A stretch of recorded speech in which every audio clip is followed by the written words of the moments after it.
What's wrong with my hair right here? What's this? Oh my gosh, you're like me on Zoom. For the first 10 minutes, I connect early so I can go, am I shiny or is there, are there roots? It's a nightmare. Oh, that's so true. The shiny man. That's normally at the end of my day. I'm like, all right, I must have been sweating something fierce sitting still in here. That's me 5 minutes in to anything. Anything. Also, congratulations. I haven't got to talk to you since you were nominated. I know. So we'll find out if I'm a winner on Monday, and I don't know. So we'll see. But it's still badass to be nominated, Whitney. That's huge. Tell me about it. This was really a big deal. I did not see this coming. I mean, I didn't see it coming. Because you don't submit stuff. People just, you don't submit something. People nominate you. And I don't know. I did something right to somebody along the way. It's very cool. Very cool. Man, that's just good karma coming back to you. And you're deserving of it. Let's see. All right. Well, let's get on with you because you got a big thing happening here. Whoop whoop. Look, everybody on the Zoom. It's our favorite redhead. It's Caylee Hammack. Hello, everybody. I'd applaud louder, but I'm holding the microphone. We haven't figured out a way around that, just not distorting into the mic. I feel you. You're good. So how excited are you? It's finally here, the album. Oh, God, I'm so excited. I'm also extremely nervous. I just can't wait for people to hear it and see what people are saying online about it.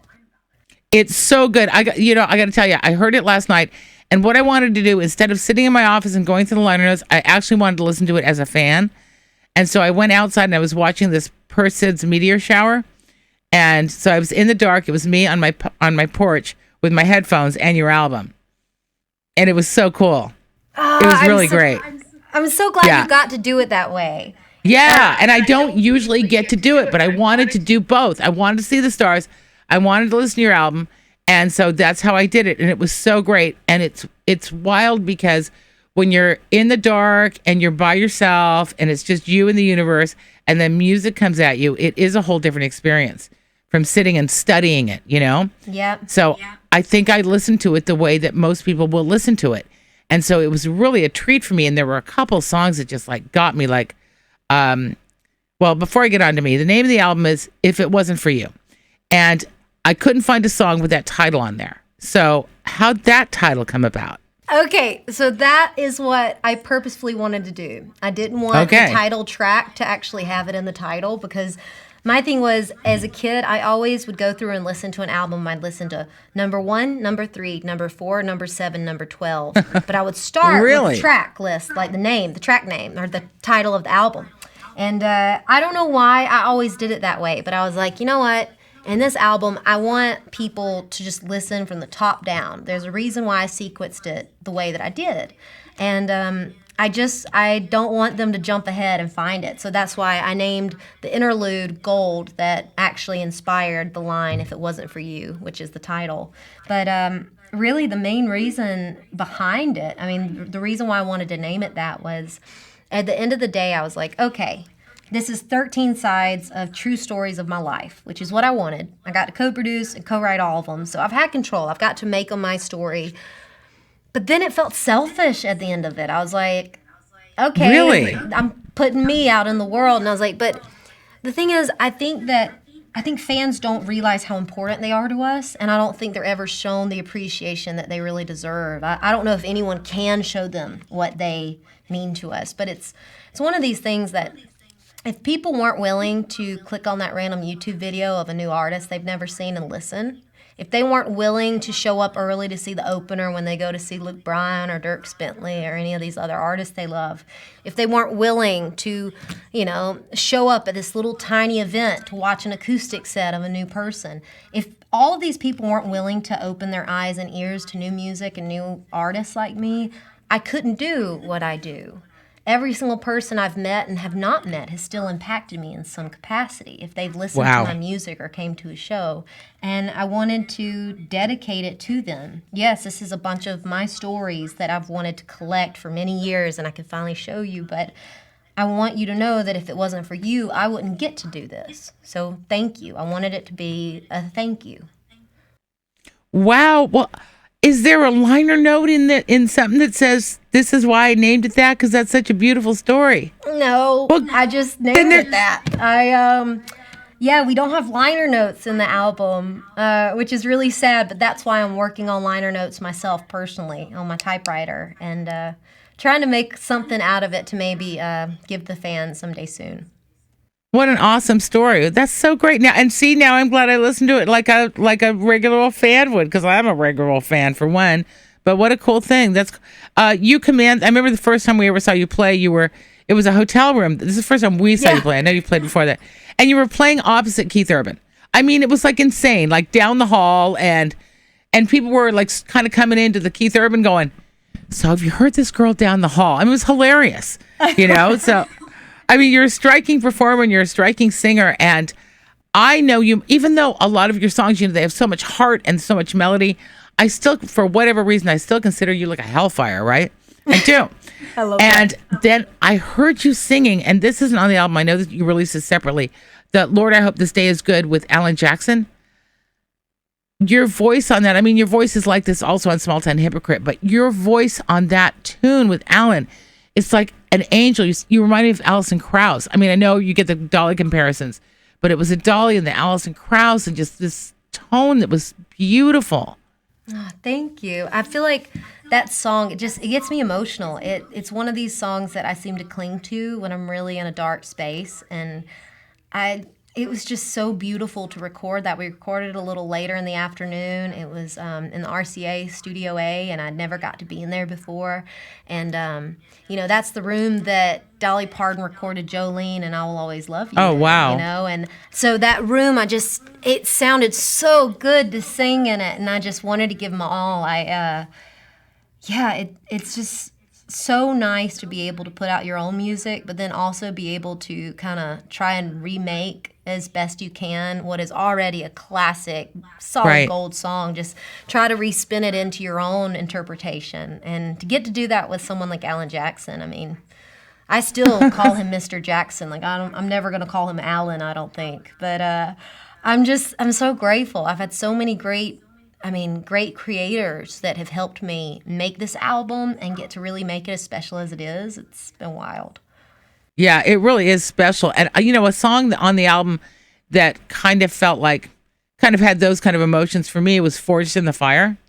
That, I know you lost everything that you had in 2017 and in a house fire. And our neighborhood in 2018, we went through the Woolsey fire. I don't know if you're familiar with that. It was a huge fire in Southern California. And a bunch of my neighbors lost their stuff.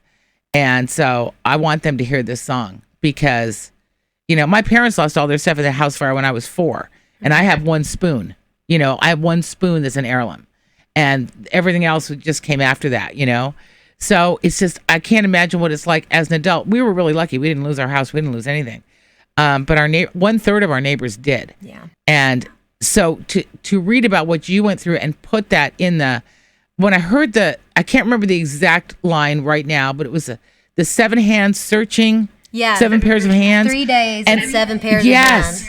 It took searching through something more for me to understand.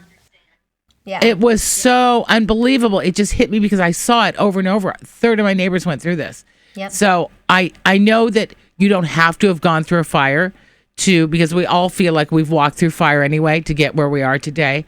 But man, powerful stuff. You wrote everything on here? Yeah. It's amazing. Thank you so much, Whitney. I mean, good for you, How long you've been sitting on these songs for how many years? Because this is I can't believe this is your first album. Yeah. I wrote a lot of these songs 2 years ago. 2 to 3 years ago as a staff writer at Universal Publishing. Then lost my house in 2017 to that fire. And it was like a few weeks after my manager heard of me in town and was like, I have to meet this girl. I want to work with her. And my publisher was like, hey, her house just burned down. She's not taking meetings. And Mary was like, wow. I will come to her. I will come to wherever she is. I need to work with this girl. And as soon as I met Mary, I felt the same. It was like my personal life was literally in ashes and shambles. But my professional life started to pick up. They tossed me in the studio and with what was going on at the house, I saw the studio as just heaven. It was a time to get away from everything happening personally, to me. So I just dove into the studio and started co-producing all this stuff with Mikey Reeves, one of my best friends. And he's like me. He's young and eager. He hasn't proven himself really as a producer yet. So we're getting to do that together. And all these songs are just different stories of my life that I've got to make with people I love and create with people I love. And to finally have them out, I spent 2 years working on it. And then I spent last year going around the world or around the U.S. Showcasing it and trying to get people interested in me. And now we're here. And finally, the album's going to be out. I'm just so excited to see what people think. Oh, I think it's going to be just fine. And we have a feature on Fridays that we call Girl Power Friday. Believe me, you've been featured on that a whole bunch of times. Oh, yeah. I know. I've saw your tweets. And this Friday, no exception. Check out the album. Again, If It Wasn't For You from Caylee Hammack. So good. Follow her on Instagram and Twitter and Facebook and website. And the website. You'll learn so many things. You're kind of open book out there. And beautiful. Yeah. And beautiful performances online too. Anything else I'm missing? I'm sorry you don't get to be out on the road with Luke Bryan this year, for crying out loud. I know. I'm missing Cali, man. I'm missing the West Coast. I just miss so much of the traveling and the beautiful places I get to come and the people I get to see. But, man, I'm just happy that next year we got the tour. He's moved to 2021, and we're still on a bunch of them. So we are good to go for next year. I'm just kind of living for this album release and whenever touring starts again, because I just want to play these songs for people now. Oh, I bet you do. I can feel it. You are a hellfire. I know. In the best possible way. Oh, Lord. You got to check out Caylee Hammack. If she's ever in your area, check her out. And if she's not, check her out online first, till she can get out there, because it's really remarkable stuff. If It Wasn't For You is the name of the album. It's out Friday, August the 14th, so go grab it. And from the album, Small Town Hypocrite, Caylee Hammack, so thank you so much for hanging out with us. You're always so much fun. Oh, thank you, Whitney. So good to see you. And congratulations. Thank you very much. Happy to take that one to the bank or the award ceremony, which would be in my living room if I win. That'll be just fine. I feel you. We'll talk to you later. It's so good to catch up. I'll see y'all later.